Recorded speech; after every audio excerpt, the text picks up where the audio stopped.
의원입니다. 먼저 어려운 자리에 나와주신 고 오연나 유가족 여러분께 깊은 위로의 말씀을 드립니다. 유족들이 바라는 그 진실이 규명될 때까지 유가족 여러분들과 함께 하겠다는 말씀 드립니다. 그리고 MBC 경영본부장님, 네. 예, 유가족이 말씀하셨던 그런 것들, 그리고 유가족의 아픔을 치유할 수 있는 대책을 혹시 지금 이 자리에서 말씀해 주실 수 있는 게 있나요? 저희한테 진상 요구를 원하신 것 외에 다른 것은 아직 요구를 들은 바는 없습니다. 그래서 진상조사가 다 끝나기를 저희도 기다리고 있고요. 얼마든지 유족분들께서 뭔가 저희와 얘기를 하신다면 저희도 겸허히 경청하고 무슨 조치든 할 수 있는 조치는 할 수 있습니다. 네. 네. 유가족 분들의 아픔을 치유될 때까지 함께 해주시면 감사하겠습니다. 저는 깊은 슬픔을 묻고 가슴에 묻고 또 다른 질의 한번 이어나가 보겠습니다. 저는 이진숙 위원장께 질의하겠습니다. 국회가 방통위 상임위원 3명을 추천해달라고 지속적으로 촉구하고 계시죠? 페이스북에도 그렇게 쓰셨죠? 그렇습니다. 네. 그 말은 국회가 상임위원을 추천만 하면 임명이 될 거다라는 전제가 깔린 것 같습니다. 그렇습니까? 상임위원을 추천하게 되면 임명이 될 걸로 기대하고 있습니다. 기대를 하고 있는 거겠죠. 그런데 윤석열 정권은 내란 세력들이 국회의 임명권을 어떻게 방해하고 헌법 정신을 그동안 어떻게 유린해 왔습니까? 과거에 온갖 공작을 벌여서 존경하는 최민희 위원장님의 방통위 위원 임명을 거부하지 않았습니까?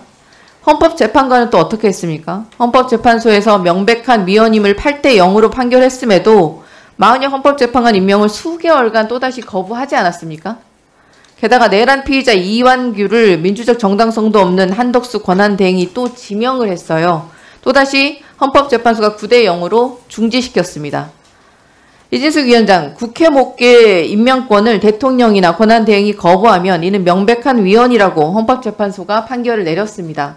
알고 계시죠? 알고 있습니다. 최민희 위원장님의 과거 방통위 위원 미임명은 위헌입니까? 아닙니까? 제가 답변할 문제는 아니고 마은혁 헌법재판관까지 임명이 됐기 때문에 국회목 방송통신위원회 상임위원 3명이 추가로 추천되면 임명될 걸로 생각합니다. 개인적인 생각이고 마은혁 재판관의 임명 거부는 위헌입니까? 아닙니까?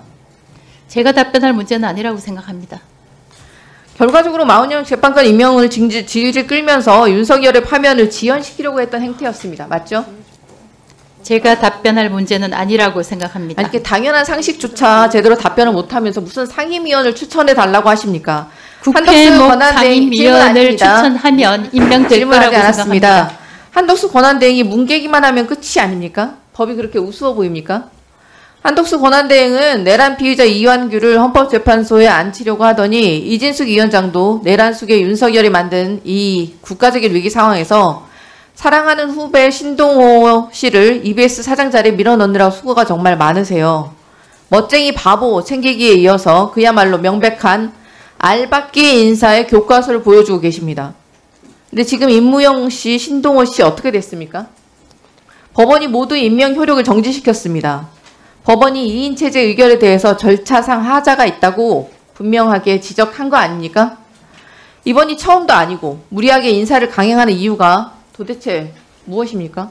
방통위 설치법 13조 2항에 따르면 방송통신위원회는 2인으로 개의를 할 수 있고 위원장이 단독으로 개의를 할 수 있게 돼 있습니다. 여러 의원들이 지금까지 언급하신 것은 다 가처분이고 불법성은 벌써 KBS의 경우에는 다 인정이 됐습니다. 답변 제가 말하고 중단하세요. 있잖아요. 네. 황정아 의원님 3분에서 다시 시작합니다. 네. 제가 이거 여러 번 말씀드렸는데 의원이 질문하는데 끼어들어서 계속 이렇게 답을 하시면 두 분 목소리가 다 안 들립니다. 네. 그러시면 안 됩니다. 저한테도 답변할 기회를 좀 주십시오. 황정아 의원님. 네. 3분부터 다시 시작하겠습니다. 예. 법원에서 방통위 2인 체제 불법성을 벌써 6번이나 지적했다고 여러 의원님들이 지적하셨습니다. 나중에 본안 소송에서 이거 다 패소하면 책임지시겠습니까? 불법 부정행위로 인해서 낭비된 혈세들 다 토해내셔야겠죠. 그렇게 도덕적으로 완전 무결함을 주장하시고 그러니까 토해내고 나중에 돌아가시기 바랍니다. 대정부 질문에서 방통위 업무와 상관없는 질문이다라고 답변을 피하셨는데 이거는 다 방통위 소관 업무입니다. 혹시 나중에 다 패소하시면 이거 토해낼 생각 있으십니까? 저에 대한 탄핵 비용으로 4,400만 원이 쓰인 걸로 국민 세금으로 쓰인 걸로 알고 있습니다. 그걸 묻지 않았잖아요. 나중에 패소하시면 다 책임지시는 거죠? 그 부분에 대해서 탄핵을 한 의원들이 토해내시면 저도 고려해 보겠습니다. 아무리 범죄를 해도 본인은 안 하는 거예요. 자, 법원이 그동안 아주 일관되게 한치의 흔들림도 없이 2인 체제의 절차적 하자와 방통위법의 입법 취지 위배를 지적해 왔습니다. 6차례나 2인 체제 불법성을 판단을 했어요, 이미. 국회는 이제는 불법 2인 체제 얘기를 하는 건 입이 아플 지경입니다.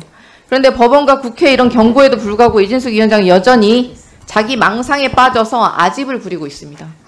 망상 계엄을 일으킨 내란숙의 윤석열이나 망상 2인 체계를 고수하고 있는 이준숙이나 복사판이나 다름이 없습니다.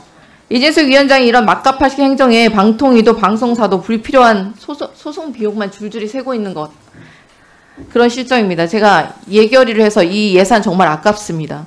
신동호 씨 임명 강행으로 EBS는 집단 보직 사태까지 벌어졌어요. 조직 자체가 아주 쑥대밭이 되었습니다. 그런데 이진숙 위원장이 2인 체제를 고수하겠다는 의지를 굽히지 않으면서 도처에 문제가 점점 쌓여만 가고 있습니다. 사랑하는 그 후배 신동호 씨 자격에 대해서도 말씀을 안 드릴 수가 없는데, 신동호 씨가 교육방송의 수장이 될 자격이 있습니까? 과거 미래통합당 비례대표 후보 신청 전력이 있고 선대위 대변인도 하셨었고 정치적 중립성과 공공성을 요구하는 공영방송 수장으로 앉힌다는 게 이게 말이나 됩니까? 공직 윤리 문제도 심각합니다. MBC 재직 시절에 파업에 참여한 아나운서들에게 인사상 불이익을 줬었고 법인카드 위용 혐의로 2차례나 정직 6개월 징계를 받았습니다. 신동호 씨는 그야말로 꼬마 이진숙이었던 셈입니다. 그런데 이런 인물을 EBS 공영방송의 사장으로 앉히는 게 말이 됩니까? 어느 국민이 신동호 씨 임명에 동의하겠습니까? 정말 안타깝습니다. 신동호 씨 임명 과정도 석연치가 않은데 임명 당일 오전 10시에 방통위에서 신동호 씨 EBS 사장 임명 안건을 의결을 했어요. 그런데 당시 신동호 씨는 여전히 EBS 이사직에 재직 중이었습니다. 근데 급하게 어디서 들었는지 11시에 EBS 이사 사직서를 제출을 합니다. 그리고 2시 5분에 이사 면직을 통보하고 불과 14분 뒤인 2시 19분에 EBS 사장 임명 공모를 통지합니다. 이게 대한민국 공영방송 수장을 뽑는 과정이라고 할 수가 있습니까? 정말 창피합니다. 나중에 얘기하겠습니다.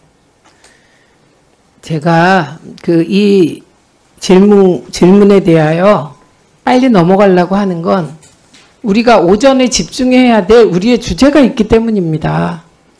그래서